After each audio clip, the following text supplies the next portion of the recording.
অন্যর চোখে সুন্দর লাগার জন্য সে বেনারসি পরে সাজলো। অন্যর নাম হাতে লেখার জন্য সে তার হাতে মেহেদি রাঙালো। অন্য কাউকে আপন করে পাওয়ার জন্য সে 3 বার কবুল বলল।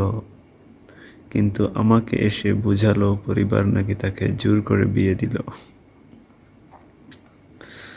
আমি তখন শুধু শুনেছি, কোনো প্রশ্ন করিনি, কারণ কিছু মিথ্যা এমন নিখুঁতভাবে বলা হয় যে সত্য সেখানে লজ্জা পেয়ে যায়।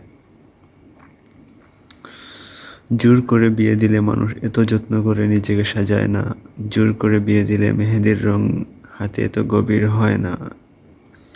জোর করে বিয়ে দিলে মেহেদির রং হাতে এত গভীর হয় না। জোর করে বিয়ে দিলে কবুল বলা হয় কাপা গলায়, 2 চোখ বেজা রেখে। সেখানে হাসি থাকে না, উচ্ছ্বাস থাকে না। সে নিজের পছন্দকে দায়িত্বের নামে ঢেলে দিল, নিজের সিদ্ধান্তকে ভাগ্যর ঘাড়ে চাপিয়ে দিল, আর আমাকে বানালো বোঝার মানুষ। আমি বোঝার চেষ্টা করেছি, বিশ্বাস করেছি, কারণ ভালোবাসার মানুষ প্রশ্ন করতে শেখায় না, অন্ধ করে দেয়।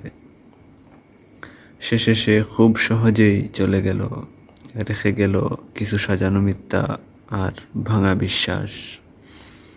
আর আমি দাঁড়িয়ে রইলাম, বুঝতে শিখলাম সব জোর করে পাওয়া সম্পর্ক আসলে জোরের নয়। কিছু মানুষ নিজের ইচ্ছাতেই মনকে ভেঙে দেয়।